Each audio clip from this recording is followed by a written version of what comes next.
of the problem. About 100 million technology documents, which is all the world's technology ever, is kind of, we can put in about 100 million technology documents, 2.5 million technology documents that come in every year, and upwards of a billion pages that we are talking about. Now, this exactly is what the topic of my presentation is. This is exactly where we need to apply artificial intelligence, machine learning, and all the data that links these technologies together. This is exactly where automation needs to be brought about. And as an industry, it's an underfed industry in terms of usage and adoption of newer technologies. There is some coming along, but we need to really work on that. So, on these about 100 billion documents, you would know for a fact that most of these 100 million documents have interconnections, right? You can make out some charting, some clouds, etc. There is also, about on an average on any pattern, there's about 37 or 40 unique data points that are available. Now, all these data points have different linkages.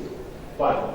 Second, the 37 data points could also be linked by different sets of word clouds and technology clusters which are out there.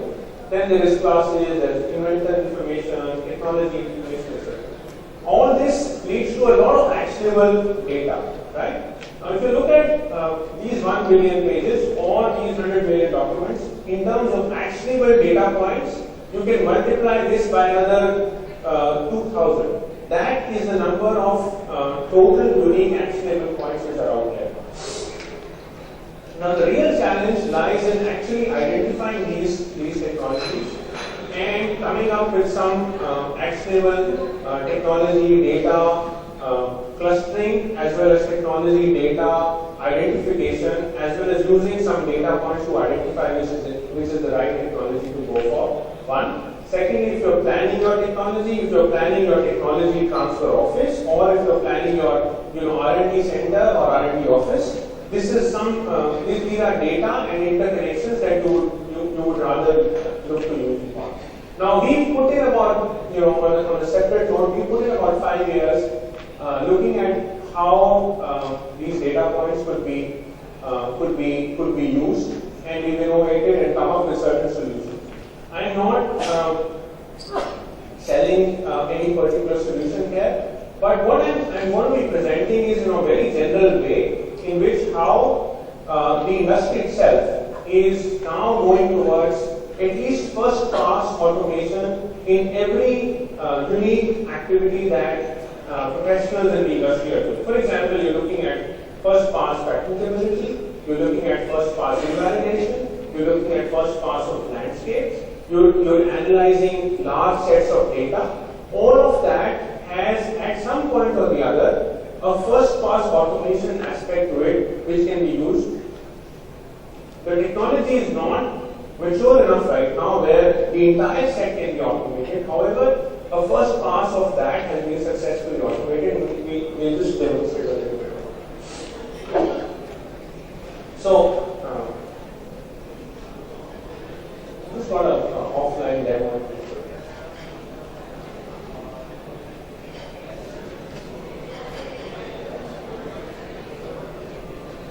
Now, a lot of times, for example, somebody is interested in knowing what's going on in, say, variables, right? What's going on in variables and what's Google doing versus Now, the first step is, of course, go out there, look for everything that's coming up in variables by Google and Samsung, right? That's something that's a huge vertical. So, for example, somebody is interested in what's going on in variables, right? Go ahead and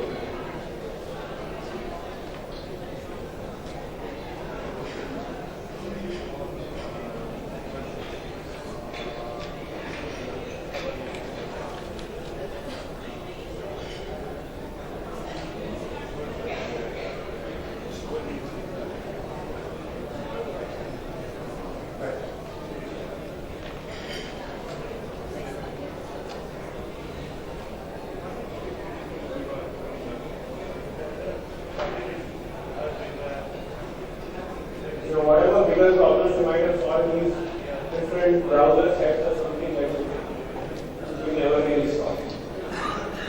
Yeah. So, essentially, you're looking at, say about, in this case, you're looking at about 300, 400 patterns.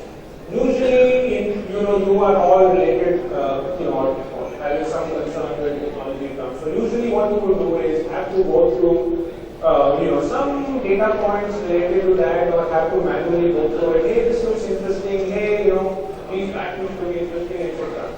Now, what can be done is actually use the linkages between these patterns, as well as there are concepts, there are text to concept usages. For example, IBM has a product called Watson.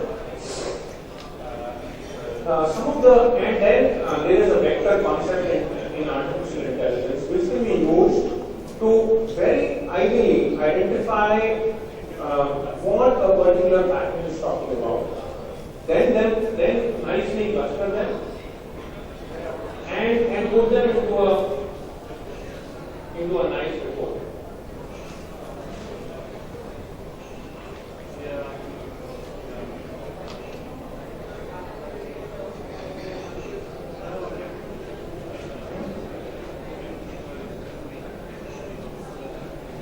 You need to flip the computer a little bit. So what you can do is actually make out a very nice. What you can do is you can make out a very nice concept cloud out of what's going on in that technology. Now, for example, if you're looking at 5,000 patterns or 7,000 patterns, the concept clouds can be made out. Now, this is not just limited to what's going on in technologies. So for example, this is a concept cloud that you can make out. Now this is an actual concept cloud of the 200 or 300 patterns that we had identified. You can really make a concept cloud out of what's going on in the technology. This is like 3 minutes work, right? Not more than 3 minutes, and you can make out a very nice concept cloud. Now you can also, a lot of times people are interested in, what is the highest growth area? Where is the technology really going? So for example, this head-mounted display. You can make a concept cloud out of the last 3 years. How the concept has really grown. So for example, how the head-mounted display technology is really grown. And then using the artificial intelligence techniques like identifying the vectors where the technology is headed for, you can really do a second level analysis as well. So within the head-mounted display, you can really go into the second level technology and come up with it. How the technology is really grown, where technology is headed, and how you can really get into the technology and what's going on in that. Now that's one. The second aspect is patentability or invalidity, right? Now a lot of times you're struggling with whether to get a report or just go ahead and file it. Right? A lot of ideas do come in to technology transfer offices, especially universities. This is a global problem everyone is facing. That there's so many ideas out there, and then you either go in for a patentability report, or people come up with this to you and say that for their vested interest that patent is really valid. Just go, that idea is really patentable. Just go ahead and try it. So you have to distinguish between what to file and what not to file. That's a very big problem that people are facing. What we've come up with is an automation is there as well, and do a first pass automation. For example, a rookie comes up to you and says, hey, I have this idea related to taxi hailing, and it's an idea related to where you can call and use a GPS, mobile phone and a GPS to call a taxi, right? It's a very common idea. Now, what has been done and what has been achieved is one very important aspect is use the closest pattern that either is known or can be identified very quickly using the first few suggestions, right?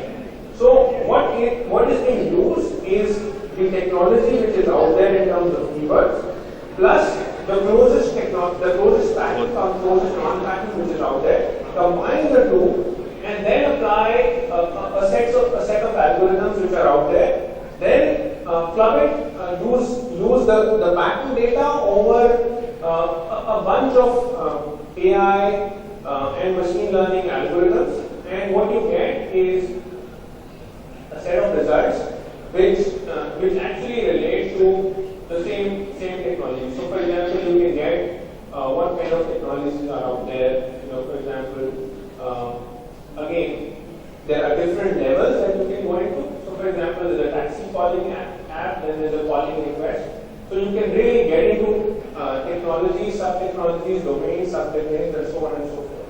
So, so what's available is then you can break down the technology into sub-technologies and then take it and do an analysis. Now, this is a great first level for anybody who's in the domain. They're able to get a very nice first level analysis of what's going on in the domain and then take it forward from there. And these are available, and these can be generated pretty much using tools which are out there, right? You don't need to really reinvent artificial intelligence tools. These tools are really available out there. A lot of them really need to be collated and put into action. Next slide, please. So again, what can also be done is within the systems, you can also really identify what's going on in that, what's going on in technology. You can really do a reiteration or iteration of how the technology is really shaped up.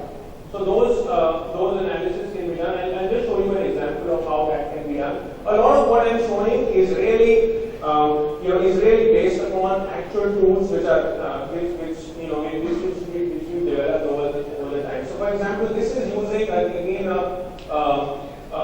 a technology which is out there where you can really do a repetitive analysis of how the technology is changing. So, for example, the x-axis you can really use different inventor, signing, etc. Y-axis you can do it, and this you can then identify what's going on in different countries or what different companies are doing, etc. So everything that is being done manually is also possible to run automatically using some of the fresh big data techniques which are out there. One thing that is usually to be remembered is there are about 37 to 38 unique data points which a pattern has, and then use that, multiply that with all the technology which is out there, and then you get a lot of data points. This makes sense of that. So that in sum is what I wanted to present.